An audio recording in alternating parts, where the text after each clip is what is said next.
prenant ici des enfants, là des ouvriers, là encore le Tour de France. Mais bien plus qu'un photographe, Capa se pensait comme un aventurier et le danger lui manquait. Le 1er septembre 1939, l'Allemagne envahit la Pologne et à Paris, on rappela les réservistes. À défaut de partir photographier une nouvelle guerre, Capa fut contraint une fois de plus à l'exil. Dans les années 50, l'Amérique de McCarthy lui fera payer cher son engagement à gauche. Pour l'instant, elle allait l'accueillir, tandis que l'air de l'Europe devenait irrespirable. Capa repensa à sa mère qui le dorlotait et l'habillait enfant en petit marin. Savait-elle qu'étudiant à Berlin, il lui arrivait d'être si affamé qu'il volait dans la gamelle du chien de sa logeuse? Capa repensa à la Hongrie, à l'Allemagne qu'il avait entrevue et aimée, celle de Bertolt Brecht, de Fritz Lang ou de Lubitsch. Il pressentait les horreurs des années à venir. Mais comment aurait-il pu se douter, par exemple, que seuls 5% des Juifs hongrois survivraient au génocide?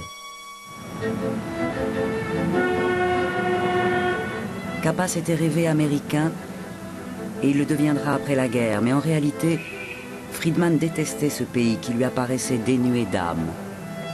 De fait, il n'y trouvera jamais sa place. Comme lorsqu'il n'avait qu'une paire de valets à aligner devant un brelandas, il disait à New York, dans son mauvais anglais matiné d'allemand, « Je ne suis pas heureux ».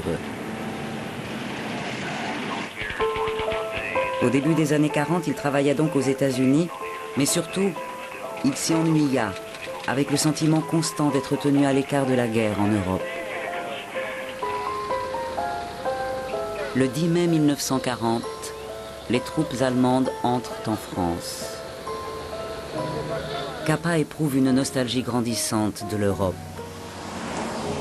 Après un reportage sur les bombardements de Londres pendant l'été 40, il vivote entre deux reportages, retrouvant pour le journal Life Ernest Hemingway, avec qui il était devenu ami en Espagne.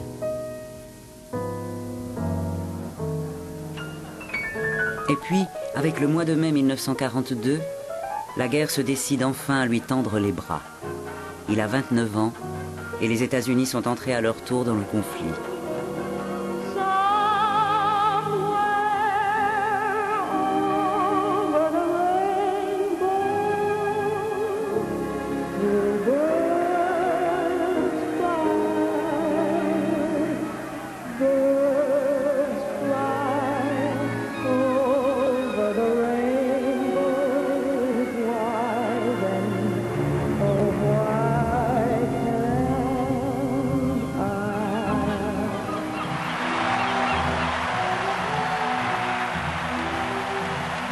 Quand Capa arrive à Londres, les bombardements massifs ont cessé.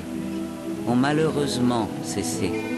C'est du moins ce qu'il pense, en s'en voulant comme à chaque fois qu'il espéra le pire dans le seul but de le photographier. Paradoxe douloureux. Il a la guerre en horreur, mais quand elle n'est pas là, il se languit d'elle. Pas de bombardement, pas de victimes, pas de décombres, pas de bonnes photos. L'attente sera longue et faute d'accréditation, les combats se déroulent encore sans lui.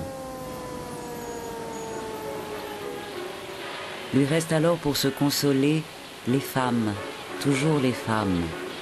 Parce qu'elles, au moins, comme l'alcool ou le jeu, il a le sentiment de pouvoir en disposer à satiété. Avec ses allures de gitan toujours aux aguets, Capa pouvait séduire n'importe quelle femme. Sans le moindre préjugé de taille, de couleur, de culture, de religion, de nationalité ou de statut conjugal. Vivian Leigh, Eddie Lamar, Pinky ou Graziella, Pamela, la belle-fille de Churchill, ou Toni Sorel. Actrice, mannequin, journaliste, étudiante, secrétaire ou comtesse. Capa était adulé des femmes. C'était le genre d'homme, disait-on, qu'on se vante d'avoir connu, avec qui on est fier d'être vu, et sur lequel on invente des histoires pour le seul plaisir de les raconter.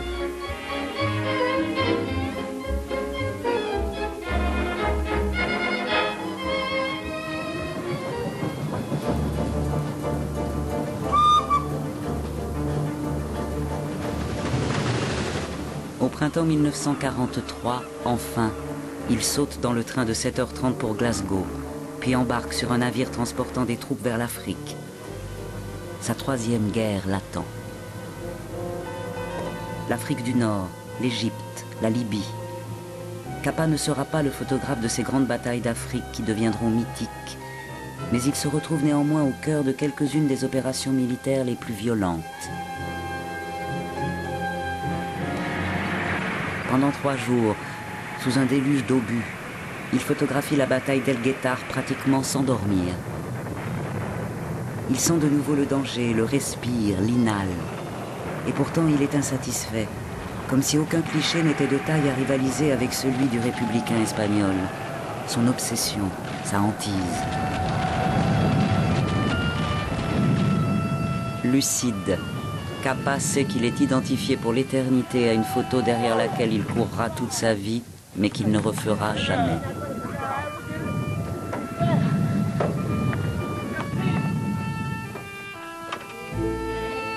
Le débarquement allié en Italie le lance dans une folle poursuite des Allemands pendant 21 jours, et il se montre à la hauteur de l'événement.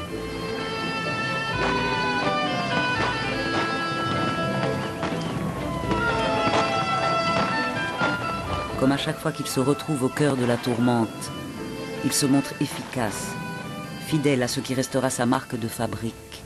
Si tes photos ne sont pas assez bonnes, c'est que tu n'es pas assez prêt.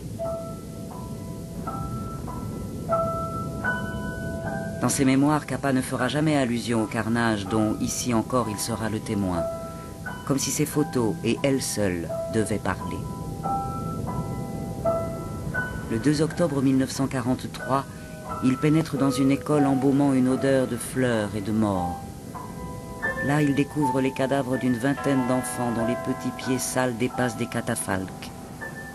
Des gamins, note Capa, assez vieux pour combattre les Allemands et se faire tuer, et un tout petit peu trop grand pour entrer dans des cercueils d'enfants.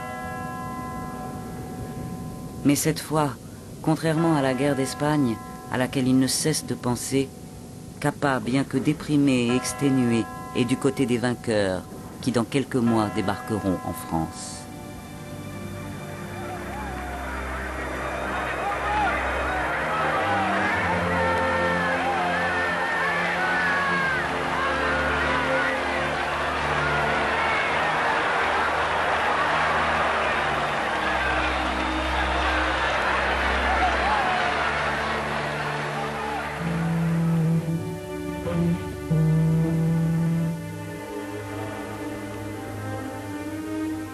« 6 juin 1944. Ladies and gentlemen, you've all heard the great news of our invasion, which is going where it's sure to lead us on to victory. And while wishing good luck and Godspeed to all of our forces, especially perhaps our own loved ones, let's get back to work just as soon as we possibly can, redouble our efforts to bring these boys back victoriously and just as speedily as possible.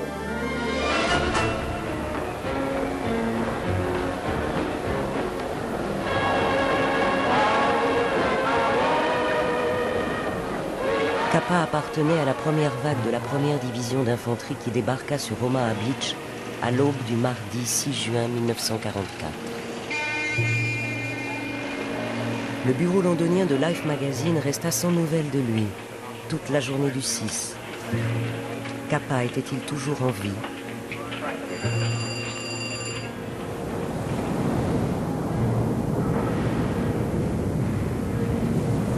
Le lendemain soir, un motocycliste fit irruption dans le bureau du rédacteur en chef.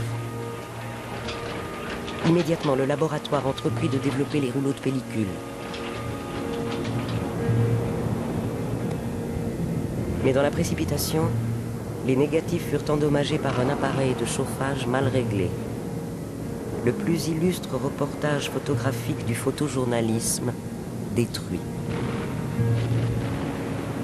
Des clichés d'une valeur inestimable, à jamais disparus. Sur le 4e rouleau, cependant, 11 images émergèrent du néant.